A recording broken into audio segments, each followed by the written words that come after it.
सुमति कुमति सबके उर रहाई, अच्छाई बुराई सब जगह रहती है। दुनिया में कोई ऐसी जगह नहीं जहां दिन हो रात ना हो। कोई प्राणी ऐसा नहीं जिसके हृदय में सद्विचार और दुर्विचार ना हो। रात जरूरी है, नहीं तो दिन की पहचान कैसे होती। कुमति जरूरी है, नहीं तो सुमति की पहचान कैसे होती है। अच्छा, दोनों ही अच्छे। एक बार सुमति कुमति दोनों बहनों में झगड़ा हो गया।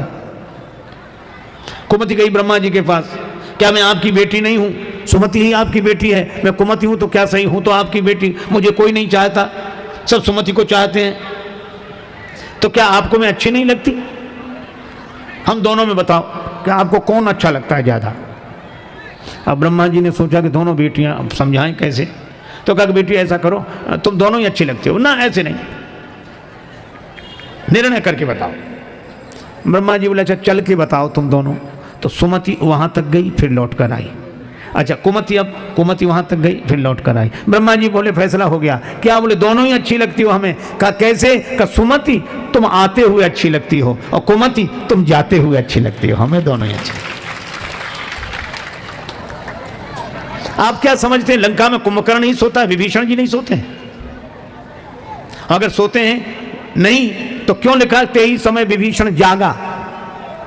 पर अंतर यही है, समुद्र के बीच में बसी हुई लंका, संसार सागर के बीच में बसी हुई हमारी जिंदगी की लंका में कुमति का कुंभकर्ण भी सो रहा है, सुमति के विभीषण जी भी सो रहे हैं। अंतर इतना ही है कि कुमति के कुंभकर्ण को कुसंग का रावण जगाता है और सुमति के विभीषण को सत्संग के हनुमान जी जगाते हैं। यही बात।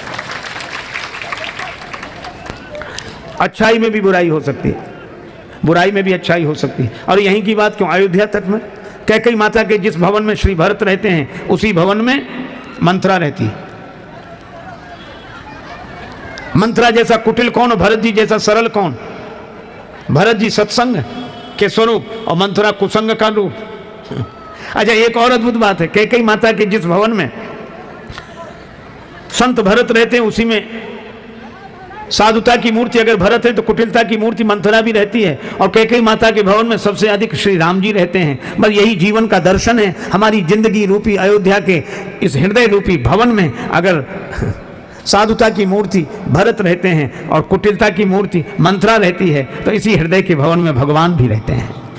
यही जीवन का दर्शन है। जिंदगी को समग्रता से स्वीकार करना चाहिए। जिस हृदय में सुमति उसी हृदय में कुमति, उसी हृदय में भगवान। ये प्रकृति है, आप इसे बदल नहीं सकते। अच्छा, लेकिन एक बात है, जब तक भरत जी बने रहे मंथरा सफल नहीं हुई। और भरत जी ननिहाल चले गए, मंथरा अपने षड्यंत्र में सफल हो गई। इसका अर्थ यह है कि आपके मन में सुमति कुमति दोनों बने रहें, लेकिन जब तक सत्संग से हम जुड़े रहेंगे और सत्संग हमसे जुड़ा रहेगा तब तक कुमति सफल नहीं होगी। और सत्संग से हम दूर हुए तो कुसंग सफल हो जाएगा। यही है कथा संकेत करती है। एक बार हम एक डॉक्टर साहब के पास गए, उन्होंने परीक्षण किया, शारीरिक अस्वस्थता के लिए औषधि लेने गए थे। तो उन्होंने कहा आपको डायबिटीज है? तो हमने कहा हाँ है। बहुत, कितने दिन से? बहुत दिन से। तो एलोपैथी के मर्मज्ञ डॉक्टर थे, हमारे प्रति श्रद्धा भाव रखने वाले। तो उन्होंने कहा महाराज एक बात बताएं। हमने कहा बोलो। कहा ये डायबिटीज है, मिटेगी नहीं।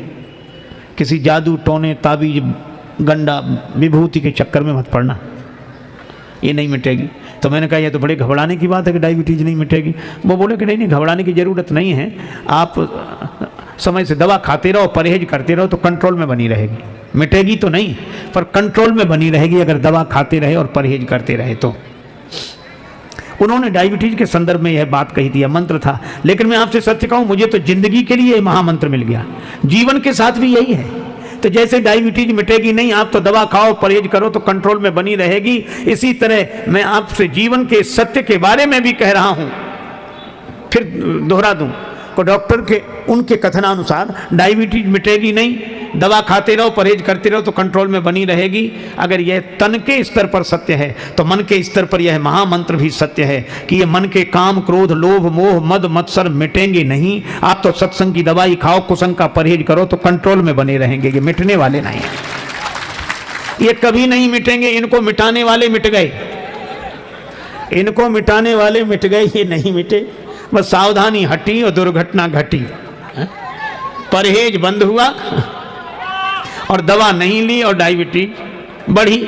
इसी तरह कुसंग का परहेज नहीं किया, सत्संग की दवाई छोड़ी, तो ये काम क्रोध लोभ मोह की डायबिटीज बढ़ी, फिर ये मंथरा सफल होगी।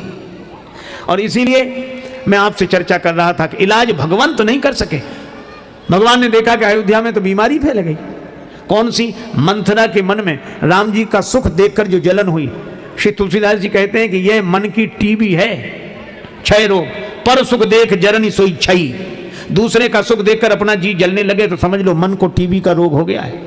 और ये छूत की बीमारी है, जिसके पास बैठ जाए रोगी उसी को होने लगती।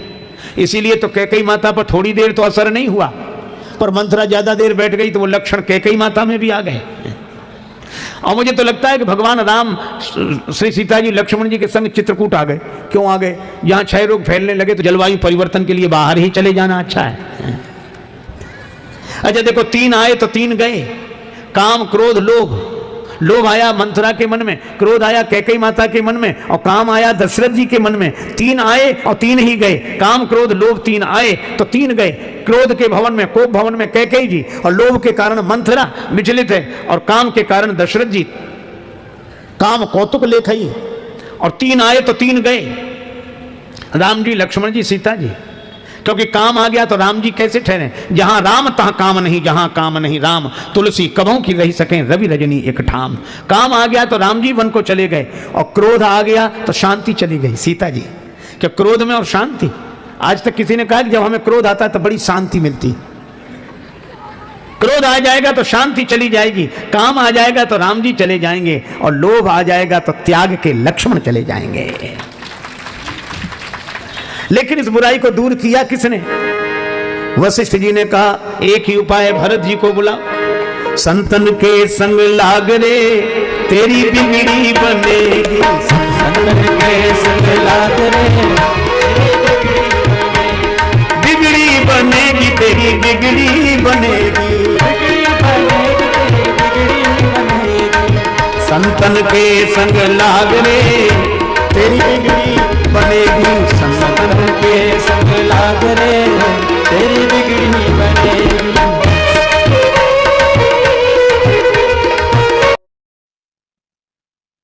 तो हमने ये कथाएं सुनी स्वामी राजेश्वरानंद जी महाराज द्वारा। बहुत ही सुंदर तरीके से इन कथाओं का वर्णन उन्होंने किया है। उम्मीद है आपको ये कथाएं बहुत पसंद आई होंगी। अगर आपको ये कथाएं पसंद आई हैं तो चैनल को सब्सक्राइब कीजिए, वीडियो को लाइक और शेयर कीजिए, ताकि इस तरह की प्रेरक और हास्य कथाएं हम आपके लिए लेकर आते रहें। आपका बहुत बहुत धन्यवाद।